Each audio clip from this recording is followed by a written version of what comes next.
The park staff were stunned. At a glance, they had no idea what type of creature it was. None of them had ever seen anything like it.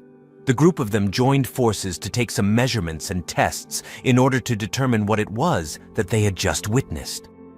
Ultimately, they found out that there was only one explanation. After a period of a century, it reappeared. It can be truly frightening to consider how little we actually comprehend the environment that's around us. Even now, a great deal of the planet has yet to be discovered. There are plenty of animals on the planet that no human has ever viewed. Every day, novel kinds of creatures and plants are found in different areas of the planet. It would be an extraordinary and awe-inspiring experience to uncover a natural habitat that has been developing and adapting on its own for ages, without anyone having knowledge of it.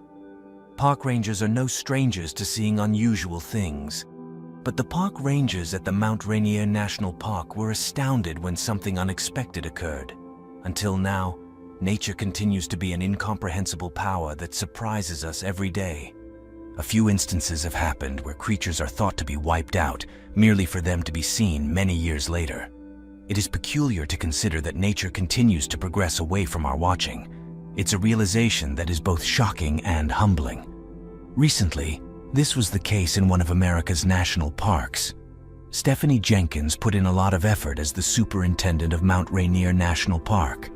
On that special day, she predicted that things would be quite the same as any other day at the national park. She cherished her work, yet for a significant stretch, she was required to guarantee that everything in the recreation center ran effectively. She had to watch that each part of the recreation center complied with the guidelines, and it was beginning to feel dull. In any case, things were going to transform. She felt at ease with her responsibilities and was glad to be able to lend a hand to one of the most prosperous wild areas in the United States. It was an issue that she was really passionate about. Occasionally, she longed for something out of the ordinary to occur. She desired something to disrupt her regularity and bring a new experience to the creatures in the park. But she was unaware that this was about to take place. Stephanie devoted the morning to her workspace, taking care of some organizational tasks. Being the supervisor of the national park meant dedicating a good portion of her day to admin. She was not a fan of this type of work, so she was eager to finish it up. She occasionally pondered what her life would be like if she had chosen a different professional path, one that would have granted her more exposure to the untamed forces of the environment. Just then, an employee knocked on her door. She pondered the motive behind the knocking at her entrance. She uttered a polite, "Enter!" After taking in the anxious energy emanating from the worker, she found herself both intrigued and mirthful. He hesitantly stepped into her chamber. He wiped off his expression before he spoke. "Mrs. Jenkins, we just spotted something. We have no idea what it is. It resembles an eagle. Yet at the same time, it looks completely unfamiliar. And by looking through the records, it appears it has never been seen in this park before." Stephanie's heart raced with anticipation as she heard him speak. This was what she had been hoping for, something thrilling and surprising. But what if this was just caused by the park staff's lack of knowledge? Without delay, she left her workplace. She trailed behind the worker who was taking her to the place where the peculiar bird of prey had been observed. Eventually, she set eyes on it. She noticed something in the sky that resembled a bird, but it was extraordinary. It was an entity she had never encountered before. Mrs. Jenkins was quick to act when she spotted a bird with an incredibly long bill and stunning orange feathers. She instructed her employees to pursue the creature and take pictures so she could observe it more carefully.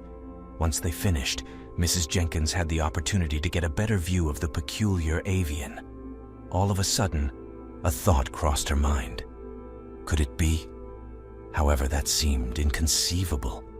She recognized the creature as a type of bird she had come across in the past, one that was known for its orange feathers. But there was one problem. That species was believed to have died out over a century ago. Stephanie Jenkins wasted no time in hastening to the library in the park.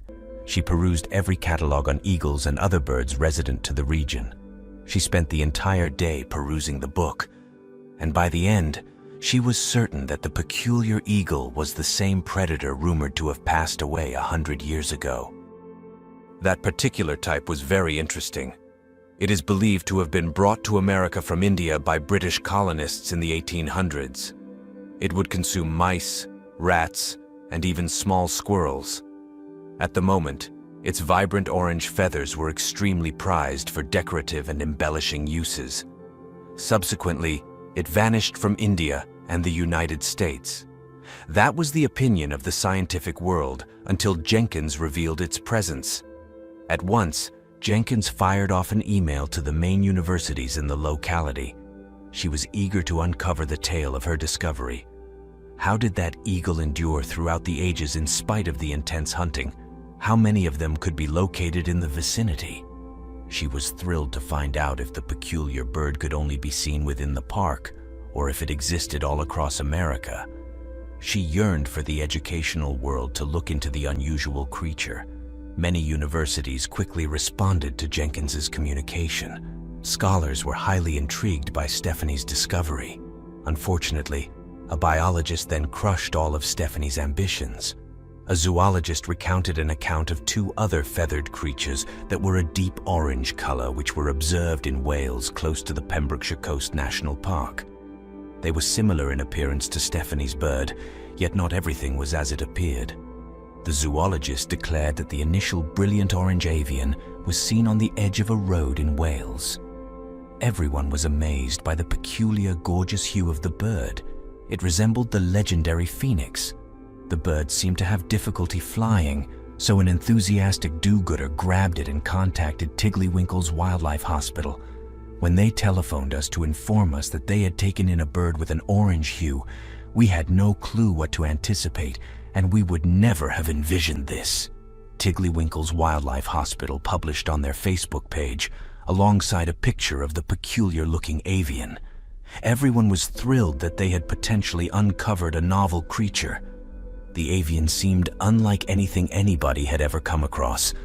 The snapshot of the attractive, blue-eyed orange avian quickly became a web-wide phenomenon. Everyone was attempting to discern which type of feathered creature it may be. The doctors at the wildlife hospital that looked at the bird noted that it emitted an incredibly strong odor when they touched it. Nevertheless, it was not a rare type of bird after all. The vets examined the orange bird more carefully and figured that it was only a typical herring gull. This, however, did not explain why it was so brightly colored. This was an extraordinary incident that we have not encountered in some time. A cheerful orange herring gull was saved by generous individuals who caught sight of him near the A41.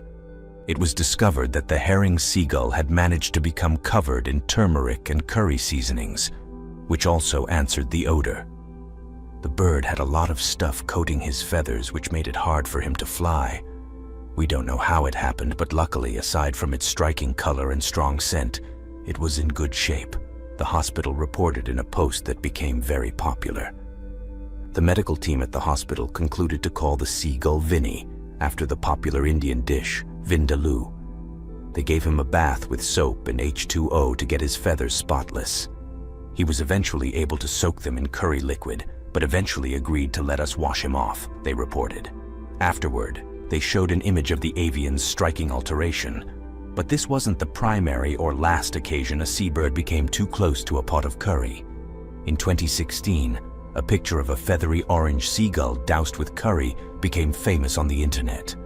The bird, amusingly labeled Gulfrazi, had attempted to scavenge some chicken from a food factory trash can and unintentionally dipped into a pot of chicken tikka masala. The staff at the manufacturing plant saved Gulfrazi, and then a helper from Vale Wildlife Hospital came and got him. When he arrived, the doctors were very surprised. Studies have revealed that seagulls are more intelligent than we think. We usually view them as an annoyance on shorelines all around the globe, but they are actually quite clever birds that are able to pick up habits from one another. When a seagull with a strong liking for curry started to scavenge from the garbage cans around food plants in Wales, other seagulls began doing it as well. What did this mean for Stephanie's tangerine-feathered friend? Seagulls are able to travel long distances of up to 6,000 miles. It is possible that a British seagull that loves curry somehow made it all the way to Washington, located 3,500 miles away from the UK. The animal specialist's justification for Stephanie's revelation was valid. At first, she was crushed that what she had watched wasn't a vanished breed. She had humiliated herself in the eyes of the entire globe. Stephanie was taken aback when she discovered that the supposed rare bird she had spotted was just an ordinary seagull covered in turmeric. After recovering from her embarrassment and taking a second glance at the pictures, she couldn't help but giggle. Unbeknownst to her, an extraordinary wonder that had been unseen for over 100 years was hidden in plain sight in Mount Rainier National Park. After multiple accounts of a creature that had not been seen in Mount Rainier National Park for more than a century, Stephanie was contacted by the Cascades Carnivore Project. They requested authorization to install cameras from afar in her park, hoping to observe an unusually difficult-to-find predator. Subsequent to the Curry Gull episode, the mission at last delivered results. When Stephanie got word of the news, she was totally astounded. After a major setback, her morale skyrocketed once more. The specially designed cameras, meant to take pictures of the special white patterns on the creature's torso, got a video of one of the predators nursing 2 cubs in the park. This was the first time in over 100 years that a wolverine had been seen in this region. Stephanie expressed her enthusiasm to the press, noting that the presence of big predators in the park demonstrated that the wilderness was well taken care of. Wolverines are uncommon in the United States. It is thought that there are just 200 to 1,000 of them living in the lower 48 regions of the nation. This was the initial occasion when a female with her babies had been seen. Dr. Jocelyn Akins of the Cascades Carnivore Project noted that several creatures found in the upper regions of the Pacific Northwest, such as the wolverine, are especially requiring of conservation attention as they have special genetic backgrounds and are sensitive to shifts in climate. They give signs of modifications that will eventually influence species that are more resistant, making them ideal for protecting in an evolving world. Although the whereabouts of the wolverine's dwelling place have not been shared with the public in order to protect the wolverine, there are still ways that average people can assist. Outdoor adventurers, including skiers, snowshoers, and snowmobilers, can aid in keeping an eye on wolverines and help us study their reemergence into the Cascade environment, declared Dr. Tara Chestnut, a park ecologist.